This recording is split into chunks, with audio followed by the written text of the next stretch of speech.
nada, muy buenas a todos. Hoy en la entrevista de hoy vamos a entrevistar a Pablo, que es un ingeniero electrónico. Y nada, como siempre decimos, vamos a ver si intentamos sonsacarle todo lo que se pueda de su trabajo, de qué hace, de qué consiste, de cuánto gana, a ver si se moja y de cómo le va. Así que nada, vamos para allá. Hola Pablo, ¿cómo estás? Hola, muy buenas. Bueno, primero voy a hacerte unas preguntas rápidas, ¿vale? Para que pongamos en contexto a, digamos, la gente que vea esto y que entiendan quién eres, de qué trabajas y un poco lo básico antes de hablar preguntas más largas, ¿vale? Vale. Venga. Lo primero, tu profesión, Soy ingeniero electrónico. Estoy en el ¿vale? departamento de de una empresa. No sé. Ok. ¿Cuántos años de experiencia trabajada tienes? Pues ya llevo 3 años, desde que empecé, 3 años y 2 meses o así, 3 años y 3 meses, por ¿Y ahí. qué edad tienes ahora? Tengo 27 años. O sea, que empezaste con 24, 20, 23. sí, por ahí, por ahí. ¿Cuál fue tu carrera académica? Vamos a decir un poco desde que hiciste el bachillerato, qué bachillerato elegiste y luego qué carrera elegiste y si hiciste máster, si no, si un poco lo que hayas hecho. Yo hice el bachillerato, el científico, y Ujú, luego ya me hice la carrera en Ingeniería Electrónica Industrial y Automática en el Politécnico en Valencia, la Universidad Politécnica de Valencia. ujú. Y cuando acabé la carrera hice el máster en sensores para aplicaciones industriales, que también es de la Universidad Politécnica de Valencia. Ok. ¿Y tu carrera laboral siempre has trabajado en la misma empresa? ¿Siempre has cambiado de sector? ¿Al principio hiciste otra cosa y ahora esto? No, las prácticas y los 5 o 6 primeros meses estuve trabajando más como ingeniero eléctrico. Y luego ya me cambié a la empresa a la que llevo ahora y llevo 2 años y pico en esta empresa. Vale. ¿Cuál era tu sueño cuando, digamos, decidiste qué estudiar? ¿Por qué decidiste qué carrera hacer o por qué te decidiste a ser ingeniero electrónico? ¿Cómo lo viste eso? Pues yo nunca he tenido una vocación así muy potente, entonces nunca sabía muy bien qué estudiar. Sí que las asignaturas, por ejemplo, del instituto que más me gustaban eran pues rollo matemáticas, física, química, dibujo técnico, entonces sabía que me tenía que ir por algo más científico. Entonces ya empecé a mirar carreras y sobre todo las ingenierías, que era algo así lo que más me llamaba. Y empecé a mirar las ingenierías que me ofrecían en Valencia, que era donde yo me quería ir a estudiar, y de entre todas las ingenierías, pues la que más me llamaba la atención y la que más me gustó fue la ingeniería electrónica y por eso decidí hacerla, simplemente. Ok. Vale, pues ahora vamos un poco más a tu día a día y a tu vida en tu trabajo. Y quería preguntarte en qué consiste tu trabajo, qué consiste tu día a día. Pues yo estoy en el departamento de I+D de una empresa, Ujú. entonces ahí lo que hacemos es el desarrollo, la investigación y el desarrollo de los productos. Entonces, en mi empresa cada día es muy diferente, porque lo mismo estás con un proyecto a tope que de un día a otro te lo cambian, que lo que estabas probando el día anterior este no te funciona y tienes que cambiar de versión. Entonces, en sí cada día es diferente, pero vamos, básicamente desarrollamos la parte de electrónica de los nuevos equipos. Vemos qué se quiere medir, cómo se va a medir y empezamos a diseñar la parte electrónica, hacemos la PCB y pruebas. También hay que Vale, diseñar las pruebas que queremos hacer. vamos a verlo un poco más en detalle poco a poco, porque esto suele parecer muy fácil para uno mismo, porque trabajamos todos los días en ello, pero para la gente que no es especialista en ingeniería electrónica y diseño de placas, pues todo lo que ha dicho puede llegar a sonar a chino, ¿vale? Entonces, luego veremos en qué consisten los proyectos, pero tu trabajo básicamente es, digamos, te dan una cosa que quieres medir, o sea, no sé, no sé cómo cae un rayo o una medida de lo que sea, y tú tienes que diseñar un sensor que sea capaz de medir, ¿cierto? Desde el sensor hasta la parte de adquisición y muchas veces también cómo se envía esa información a los servidores para que luego sea tratada. O si el propio equipo tiene que tratar la información. Es que mi empresa se Vale. dedica mucho a hacer equipos inteligentes, que sean autónomos y por sí solos lo hagan. Entonces, muchas veces el propio equipo es el que gestiona la información y muchas otras simplemente metes todo el dato que has recogido, todo lo que has medido, lo subes a unos servidores y allí ya se analiza. Ok, por lo cual supongo que hay una parte más de código de software y hay otra parte más de diseño puro de electrónica, de elegir un transistor, un condensador, un Exacto. procesador y ese tipo de cosas. Tienes que tener un poco de conocimiento de todo. Al final, haces desde investigas qué quieres medir, cómo se mide, qué medidas físicas vas a medir, las distintas posibilidades que hay de medirlo. Luego, si ese sensor que tú has diseñado necesita una etapa de adaptación antes de ser adquirida la señal, tanto si es analógica como si es digital. Y Ujú. una vez ya has adquirido la señal, pues la parte de firmware sí que la haces un poco más básica porque al final tú lo que quieres es ver que tu equipo esté midiendo bien. Luego ya toda la parte de comunicaciones bien, que se conecte todo bien, que envíe todo bien. Entonces ya sí que hay un equipo de firmware que lo hace aparte. Entonces tienes que saber un poquito de todo para hacerlo tuyo y comprobar que funciona bien. Y luego ya pasa a otros equipos que ya luego pues como que lo especializan más. Vale. Vale, creo que se ha entendido bien. Vayamos ahora a más a qué haces tú en tu día a día. Digamos, llegas a la oficina y siempre digo, aparte de tomarte un café, lo primero, ¿qué? Yo, si te sientas en tu mesa, bajas a un taller, estás, ¿cómo funciona un poco tu día a día? Depende del día. Hay días que me siento en el ordenador y estoy pues viendo componentes electrónicos para diseñar un esquemático y simulándolo para ver que funciona correctamente. Otros días estoy haciendo la PCB, diseñándola tal cual. La PCB es el prototipo donde está toda la electrónica. Otros Ujú. días, a lo mejor, si ya me ha llegado la PCB y hay que soldarla, pues incluso tengo que soldar la PCB, la sueldo. Hay días que si ya tengo todo probado me pongo a programar y también hay días en los que bajo al laboratorio a hacer pruebas. ¿Dirías que todo esto se reparte por igual? Digamos, si has dicho 5 cosas, creo que has dicho diseñar la PCB, el software, bajar a probar, has dicho 5 o 6 cosas. ¿Dirías que son las 5 o 6 por igual? En plan, el mismo porcentaje de tiempo. No, siempre las pruebas es lo que más tiempo te lleva, porque nunca, nunca, nunca muy raro es el día que sale toda la primera. Vale. Entonces, Vale, entonces dirías que las pruebas es la mitad del tiempo, la primera mitad es diseño y todo lo sí, demás. Y vale, eso está bien para que la gente intente tener claro en qué consiste el trabajo, sobre todo, porque muchas veces nos pensamos que ser ingeniero es como ser oficinista y vas y estás en tu ordenador todo el día y realmente en absoluto es así. que va, yo hay días que de hecho ni enciendo el ordenador. Ok, interesante eso. Pues el mío, porque nosotros tenemos en nuestro ordenador de sobremesa y ese a lo mejor no lo enciendo y estoy en el laboratorio haciendo pruebas y ahí sí que necesito un portátil, pero en sí a ponerme a hacer cosas en un ordenador todo el día, hay días que ni lo toco. Vale, interesante. ¿Cómo son los proyectos que haces en tu empresa? Que me gustaría que nos explicases un poco las fases, las diferentes fases que tiene el proyecto. Desde, no sé, nos has hablado eso de diseño, o no sé cómo empieza un proyecto y cómo acaba, cuánto dura cada fase. Pues todo depende del proyecto. Mi empresa, por ejemplo, tiene proyectos propios y proyectos que hace en conjunto con otras empresas. Entonces, pues lo primero que se plantea es qué queremos medir, qué intentamos coger. Entonces, ves qué quieres medir y empiezas a buscar pues distintos sensores. O incluso muchas veces los hacemos nosotros, porque en mi campo se utilizan muchos sensores inductivos, que al final son unas bobinas. No sé Ujú. si estoy metiéndome muy técnicamente. Entonces, las bobinas también pues las hacemos nosotros para hacer una primera prueba. Entonces, lo primero es ver qué se quiere medir y cómo se puede medir. Una vez ya tienes las distintas formas ¿Puedes, planteadas de qué vas. perdona que te interrumpa, ¿puedes poner algún ejemplo de cosas que quieras, no sé, de ejemplos prácticos que hayas tenido, de cosas que hayas tenido que medir? Para que un ejemplo. Un rayo, por ejemplo. La intensidad que cae en un rayo. Ok, vale. En otros, por ejemplo, estamos haciendo, queremos medir consumos. Entonces, mides tanto la corriente que entra a una casa como el voltaje, la potencia que está consumiendo, la dirección de la corriente, pues varios parámetros. Entonces, al final, pues buscas sensor.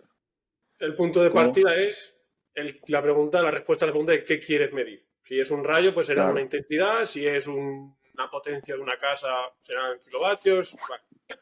exacto. Una vez ya ves las distintas formas que tienes de medirlo, que más piensas que se adaptan a todo esto, pues al final pues siempre acabas eligiendo una. Entonces, la que más piensas que mejor va a funcionar. Una vez la tienes, pues ya empiezas a diseñar la parte electrónica. Si necesita algún tipo de acondicionamiento esa señal, porque si a lo mejor eso es puramente analógica. Si a lo mejor has encontrado un sensor que directamente te lo mide y te tienes que comunicar digitalmente con él, pues ya empiezas a diseñar tu PCB para ver para adquirir esa señal. Porque yo estoy en la parte de sensorización de mi empresa. Entonces, en mi empresa, ahí lo que hacemos es más adquirir la señal y ver que la estamos adquiriendo bien. Una vez ya tienes la PCB hecha, la pides que te llegue. Muchas veces hay que soldarla, a veces si llega soldada, pues pedir también todos los componentes que se necesitan para que cuando llegue esté todo. Y una vez ya tienes la PCB, pues empiezas a primero un pequeño testeo, pues que las alimentaciones estén bien, que los voltajes estén bien, que si hay un micro, por casualidad estás utilizando un micro, que pues que el micro se ha soldado bien, puedes comunicarte con él, puedes programarlo. Y luego empiezas a hacer un pequeño programa, cuando ya consigues adquirir la señal que tú ves que la estás adquiriendo, pues empiezas a pensar las distintas pruebas que puedes hacerle a ese equipo para ver si mide bien. Desde simplemente si a lo mejor es medir un voltaje, pues le pones un voltaje y ya lo mides y ya sabes si lo estás midiendo bien o no. O, por ejemplo, en mi laboratorio hay equipos que simulan el rayo, entonces es más complicado hacer un ensayo, por decirlo así. Y una vez ya tienes más o menos también los ensayos que quieres hacer, pues bajas al laboratorio y los haces. Si tu equipo mide bien, que nunca suele ser a la primera, pues bien. Si todo mide bien, pues para adelante. Que mide mal, pues te toca otra vez volver, igual al hardware, cambiar algo del hardware, volver a hacer la PCB, volver a pedirla, pues así. Y esa iteración, pues igual se hace muchas veces, se hace 5 o 6 veces hasta que consigues finalmente adquirir bien la señal. Porque a lo mejor simplemente se te ha olvidado una resistencia o has puesto un valor de resistencia mal y tienes que volver a empezar de cero. A veces se puede modificar la PCB que ya hay, pero muchas veces tienes que volverla a pedir. Una vez ya ves que ya el equipo mide bien, que ya está todo lo que se pide, que te están pidiendo en el proyecto, pues ya como para pasar a producción. Pues todos los componentes, elegir los componentes, que estén todos en stock, hacer una IDT, que es simplemente un manual de pues, cómo se va a montar el montaje, porque en producción simplemente se encargan de montarlo, ellos no tienen conocimientos de electrónica a ese nivel. Entonces, pues, ¿cómo se montaría? Todos los componentes que se necesitan. Y muchas veces también tenemos que ir a producción a pues, ayudarles simplemente a montar hasta que ya cogen un poco la marcha de cómo se monta. También muchas veces tu equipo tiene que pasar unas pruebas y unos testeos para asegurarse de que una vez ha sido montado el equipo esté funcionando bien, que no hayan soldado a lo mejor un diodo al revés y al equipo no funcione. Entonces también a lo mejor muchas veces tienes que hacer pues un calibrador o un testeador que pruebe tu equipo antes de salir a producción, antes de salir a la venta, perdón. Vale, tengo algunas preguntas, no quería interrumpirte y cortarte, la verdad, por eso me guardo algunas preguntas. Has dicho que cuando había un sensor, digamos, ya en el mercado que más o menos hace lo que tú quieres, simplemente lo comprabais y ya está, lo implementas. Sí. Cuando no se da ese caso, literalmente diseñáis vosotros el sensor. Es decir, cogéis Sí. qué propiedades físicas miden esto y hay que diseñar algo que lo haga. Exacto. Muchas veces nosotros trabajamos mucho con sensores inductivos porque al final medimos corrientes muy altas. Entonces no puedes medirlas. Si metías la corriente a tu equipo, igual es muy fácil que se rompiera. Entonces coges un sensor inductivo y pues sube la inductancia. Entonces, pues las bobinas, el valor de inductancia varía mucho pues en función del número de vueltas que tenga, el tamaño de la espira, si hay la resistencia que haya puesta. Entonces, pues igual muchas veces quieres medir algo y no sabes con cuál va a ser el que mejor te funcione, pues a lo mejor te haces 5 sensores diferentes con 5 parámetros diferentes y empiezas a probarlos. Pues este me mide mejor. Y a partir de ahí, pues a lo mejor de ese ya has agotado un tramo, pues de ese tramo vuelves a dividir y así hasta que consigas el que mejor tú consideras que mide, que más real es. Vale. Otra pregunta que tenía era que has dicho que literalmente a veces sueldas tú mismo los equipos y los sensores que te hacen falta a la placa base. Sí. Ok, Sí, claro. interesante. Porque depende de los fabricantes que nos fabrican las PCBs. Hay algunos que, por ejemplo, no las vienen soldadas, otras te la sueldan. Muchas veces el pobre fabricante no tiene el componente que tú necesitas, entonces te toca comprarlo aparte y cuando llega, pues soldarlo y probarlo tú. Vale. Y la última pregunta que tenía es respecto al programa que utilizas, porque has dicho que haces un pequeño software. ¿Qué programa Sí. utilizas o cómo se realiza ese software? Pues es que depende mucho del micro que estés utilizando. Depende si estás utilizando un micro de microchip, por ejemplo, o estás utilizando un NXP. Casi todos los fabricantes de microchip tienen su propio sistema para crear el software. Tienen su propia plataforma. Y hay un lenguaje común, aunque no sea a lo mejor exactamente el mismo lenguaje de programación, pero La mayoría es en C++. C++. También hay algunos que pues Python, MicroPython, pero al final son todos lenguajes basados en C, más simplificados, más una capa más arriba, pero al final todo se basa en C. Vale, y se pueden encontrar, estos programas son gratis, supongo, si en realidad son del fabricante Sí, directo, al claro. fabricante le interesa que lo aprendas y que la gente lo... Claro, claro. Tú una vez ya has comprado el micro de ese fabricante, muchas veces tienes que comprar también una herramienta que te ayuda a programarlo. No puedes programarlo Ujú. directamente con un USB. Muchas veces tienes que una herramienta aparte. Tú compras el micro, tú compras la herramienta y la plataforma es totalmente gratis. Vale. Pero la plataforma, sin llegar a comprar ese micro, ¿la plataforma es accesible Sí, o sí. es de pago? Vale, No, no pues la esto puedes comprar. luego te preguntaré entonces algunas de las más usuales y las pondremos en la descripción que la gente pueda echarles un vistazo y pues, si quieren probar a programar algo, aunque no vayan a llegar a hacer la placa, pero ¿por qué no? Vale. La siguiente pregunta, también más sobre tu trabajo, bueno, sobre ti, es ¿dónde trabajas? Quiero decir, bueno, ya lo has dicho un poco, pero si pudieses repartir los tiempos en porcentaje, pues no sé, a lo mejor trabajas en casa una parte del tiempo, en la oficina, en el laboratorio, en producción, un poco cuánto tiempo pasas de media en cada cosa. Yo en mi trabajo es muy difícil trabajar porque al final yo necesito muchas herramientas y muchas cosas que las tengo allí y no las tengo en casa. Igual si a lo mejor el día que estoy solo diseñando una PCB que simplemente estoy con el ordenador, ese día igual sí que podría teletrabajar. Entonces, pero al final eso es un día al mes, igual son, pues depende del mes. Igual hay meses que ni lo tocas y hay meses que estás una semana haciendo varias PCBs. Es que el tiempo varía mucho todo en función de cómo te funcionen las pruebas. Porque si las pruebas te van adelante, vas a estar más tiempo con las pruebas. En un momento las pruebas ya tu equipo no funciona, tienes que volver atrás y volver a hacer la PCB. Todo depende de... Pero el mayor tiempo, pongamos que sería un 60 oficina, un 40% de laboratorio. ¿Y producción, cuando decías de ir a producción o de... A producción vas pues cuando ya has terminado el producto y tienes que ayudarles a algo, si no, no sueles ir mucho. Más que nada Vale, es pues cuando ya el equipo pasa a producción para que lo fabriquen para venderlo. Pero si no, hasta que llegas a ese punto no pisas producción. Y luego una vez estás allí, tú ya has hecho un manual donde se explica cómo se monta el equipo. Igual tienes que ir un día o dos para estar allí con los técnicos pues, por si tienen alguna duda o cualquier cosa, pero lo normal es que vayas muy poco. vale. Vale, ahora quería preguntarte más sobre tu trabajo en sí y sobre ti mismo. ¿Cómo ha evolucionado tu trabajo? Nos has dicho que llevas 3 años y un poco en la empresa. Tampoco es muchísimo tiempo, pero ya es un tiempo aceptable, digámoslo así. ¿Cómo ha evolucionado tu trabajo desde que empezaste? Quiero decir, a lo mejor cuando empezaste supongo sabías todo, no tenías ni idea, tenías responsabilidad, ahora tienes más responsabilidad, tienes gente a cargo, ahora haces tus propios proyectos enteros y antes no. Un poco eso, ¿cómo ha evolucionado? Pues cuando entré, sinceramente no tenía ni idea. O sea, sí que tienes unos conocimientos base que te da la ingeniería, pero de ahí te das cuenta todo lo que te queda por aprender, básicamente. Yo no había hecho una PCB, bueno, había hecho una en el máster, pero una muy pequeñita y muy básica. No había hecho una PCB en sí en mi vida. No había tocado un soldador en mi vida.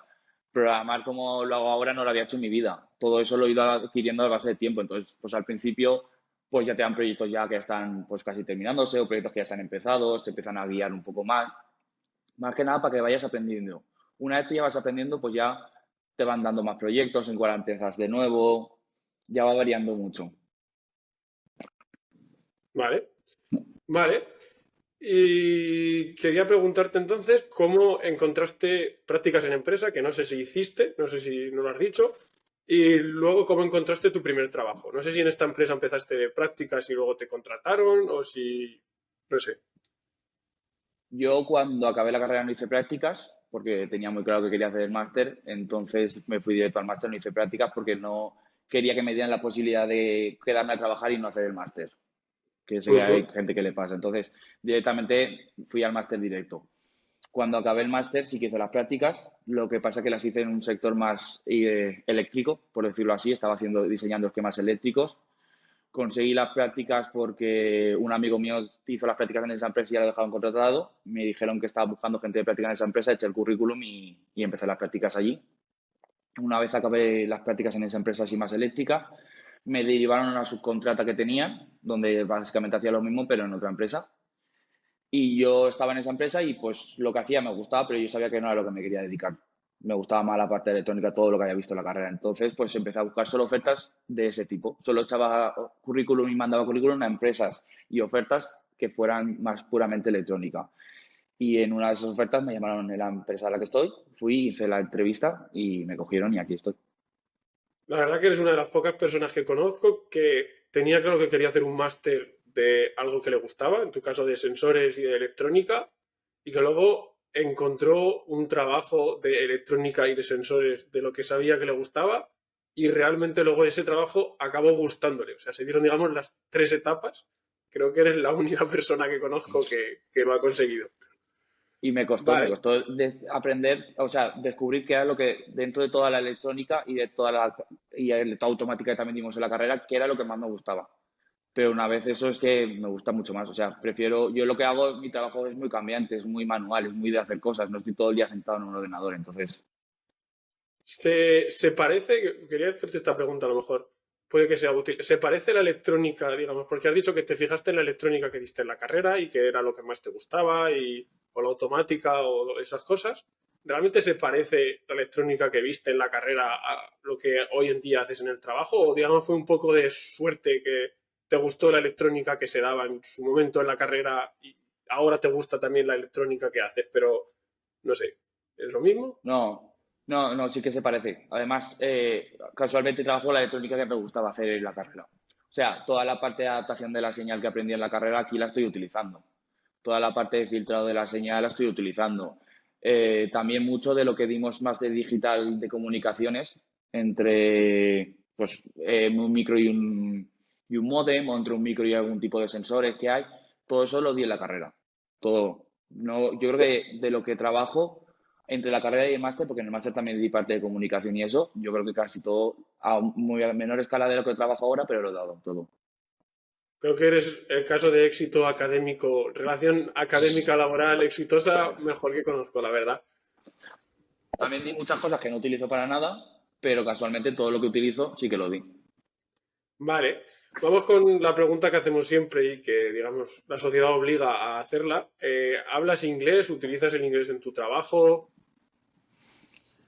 Yo no hablo inglés, o sea, no he estudiado inglés así desde que salí de bachillerato.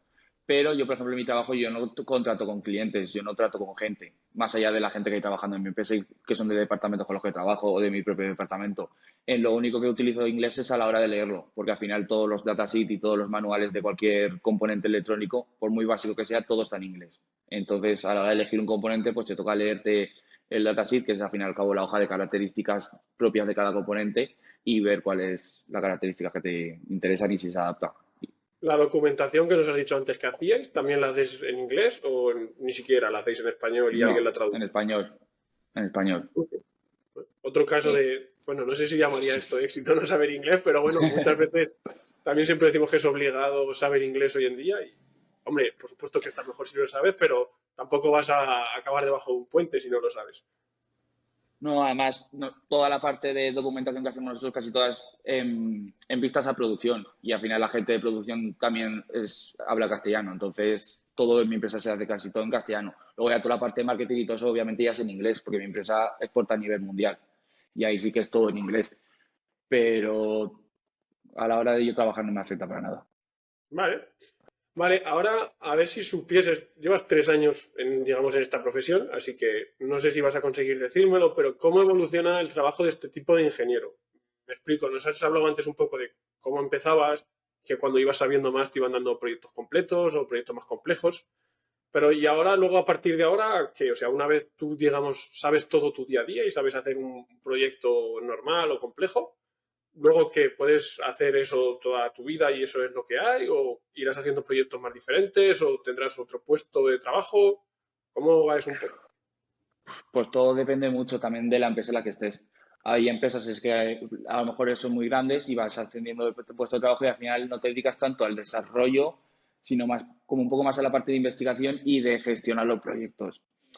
En plan de, queremos medir esto, pues tú ya investigas un poco y ya a la hora de la gente que va a desarrollar ese producto, pues ya le dices, pues mira, queremos medir esto, creemos que la mejor forma son estas y se dedican ya un poco más a gestionar y ver cómo evoluciona el proyecto como en sí a desarrollarlo.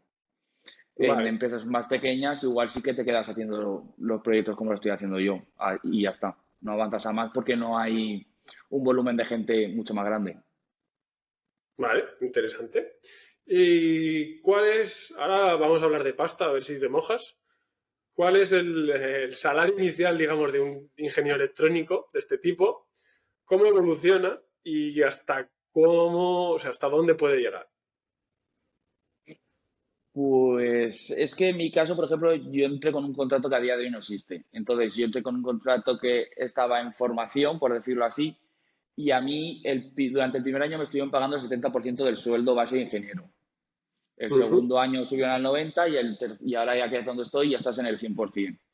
A mí ahora básicamente me están pagando lo que estipula el convenio por ingeniero con máster. Ni un poco más ni un poco menos, lo que estipulan. Entonces, igual a la hora de empezar el primer año, no, pero lo mínimo, minimísimo que vas a alcanzar es eso. Eso es por convenio te lo van a acabar pagando, creo yo, en todas las empresas. De ahí para Pero arriba, pues mójate un poco, di por lo menos un rango de cuánto al principio cuando una empresa te contrata como ingeniero electrónico, según sales del máster, son 18.000, son 25.000, son 40.000. vale, pues conforme sales del máster, las prácticas, todo depende de tu universidad, te las pagarán o no. A nosotros en Sí, nuestro caso sí que nos las pagaban y creo que eran unos 400, 500 euros, por ahí estaba, entre los 400 y 500, no me acuerdo. Luego, por ejemplo, yo en la subcontrata que me hicieron también lo del el 80, el 90 y 100, y a mí, por ejemplo, eran 21, no, 18, 21 y 25, lo máximo que iba a cobrar en esa empresa eran 25.000 euros al año brutos. En la que estoy ahora, empecé en 28, que era el 70% del sueldo. Ahora mismo ya estoy en 32 y pico, que es básicamente lo que estipula el convenio del metal aquí en Valencia. o sea, digamos que para un puesto junior de ingeniero electrónico en una empresa seria y razonable, serían entre unos 24 y unos 28 al empezar, 28.000 euros brutos Sí, al año. por ¿Vale? ahí. Y luego, según ganas experiencia, cómo puede ir evolucionando eso y hasta, si tú lo sabes, hasta dónde puede eso llegar.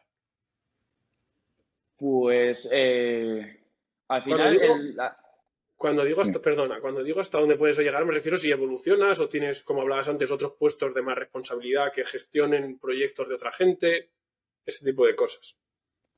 Vale, al principio trabajas con eso, con lo que hemos dicho, unos 24, 28. Luego, cuando ya cojas un poco más de experiencia, que ya no en sí, ya estés más produciendo que aprendiendo, porque los primeros meses, los primeros año y pico estás más aprendiendo que produciendo. Una vez ya produces más que aprendes, ya te subían al sueldo mínimo, que es de ingeniero, los 32 y pico. Y luego de ahí para arriba, pues ya todo lo que puedas ascender en tu empresa. Es decir, todo lo que, los cargos de responsabilidad que puedas ir adquiriendo. Nosotros ahora mi empresa está empezando, está creciendo. Entonces ahora, por ejemplo, nos han metido a gente de prácticas y nosotros estamos formándoles.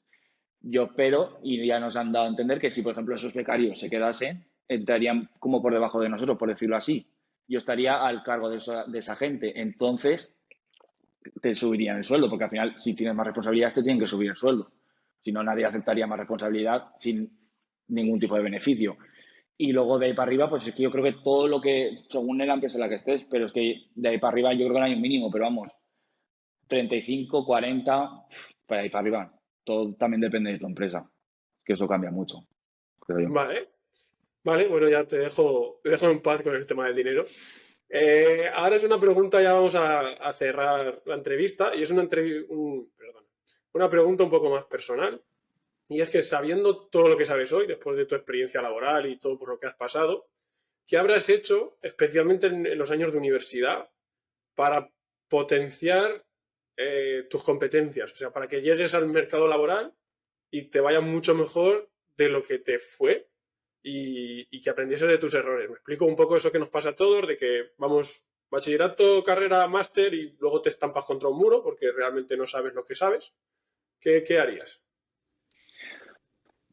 Creo que tomarme un poco más en serio la carrera de lo que me lo tomé, porque si yo sé que sí en todas esas asignaturas que ahora de las que estoy trabajando me hubiera esforzado más y hubiera aprendido mucho más, hubiera sido mucho más, o sea, me hubiera costado menos empezar en este mundo. No sé si me explico. Si yo hubiera aprendido mucho más durante el máster, si me hubiera esforzado más en las asignaturas y me las hubiera tomado más en serio, a la hora de entrar en mi empresa hubiera estado muchísimo más preparado y muchísimo antes hubiera sido mucho más productivo.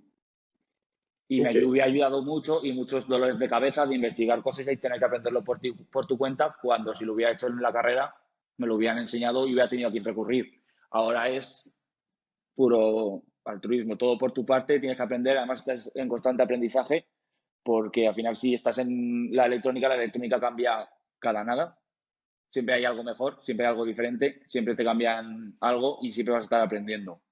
Entonces ahora me tomo un poco más en serio, igual ya no la carrera en total, porque no sé que no hubiera sido capaz, pero sí las asignaturas que me gustaban. Ok. La verdad que eres el caso de, digamos, éxito académico laboral mejor que conozco, porque es la primera persona que me dice esto. Vale, pues si no tienes ningún otro consejo que darle a alguien de, digamos, 18 años, no sé si tienes algo más. Que aprenda inglés, porque aunque a mí no me haga falta, veo lo importante y la falta que hace, aunque que no me hace falta por las circunstancias en las que estoy, que gracias a Dios estoy en una empresa relativamente mediana en la que no tengo que trabajar con proveedores externos, que tengo que comunicarme en inglés, no tengo que comunicar con clientes, porque sí que conozco de muchos compañeros de trabajo, a lo mejor se han ido a otras empresas o gente de otras empresas en las que están en constante eh, conversación con el cliente y tienen que aprender inglés y saber inglés y toda la información del cliente. Lo bueno de mi empresa es que al final, aunque proyectos se hagan con otras empresas, los proyectos son propios, los hacen en colaboración. No sé si me explico. Diseñamos algo y a lo mejor se lo mandamos a ellos y ellos lo prueban. O ellos nos dicen, tenemos tal necesidad, pero al final los proyectos son propios de mi empresa. Entonces no tenemos un cliente con el que contratar. Vale. Tengo dos preguntas un poco comprometidas que se me acaban de ocurrir, la verdad, antes de cerrar esto. ¿Crees que haber hablado inglés te habría abierto o te abriría a día de hoy más oportunidades? En mi empresa, por ejemplo, no me voy a abierto más posibilidades porque lo que digo, porque no contratamos con clientes. Pero a la hora de conseguir otros trabajos, sí, desde luego que sí. Vale, y la segunda empresa comprometida, la segunda pregunta comprometida, perdón, es si te planteas aprender inglés y cómo te lo planteas. Obviamente, sí. Cada vez que simplemente yo estoy ahí en mi oficina y escucho a los de marketing hablar en inglés, digo, joder, qué envidia, ¿sabes? Ojalá yo supiera así y te lo planteas 1000 veces al día. Que al final nunca lo he empezado, pues también. Igual por pereza o por lo que sea, pero que debería hacerlo, desde luego. Bueno, pues con esta reflexión personal filosófica, vamos a decirlo así, creo que ya estaría la entrevista acabada. La verdad que espero que les sea útil a la gente. Creo que hemos tocado bastantes detalles técnicos y del día a día, que es lo que más les sirve a la gente para entender de qué va una profesión. Así que nada, muchas gracias, Pablo, y nos vemos en Muchas la gracias a próxima. ti. Venga, Vale. hasta luego. Adiós.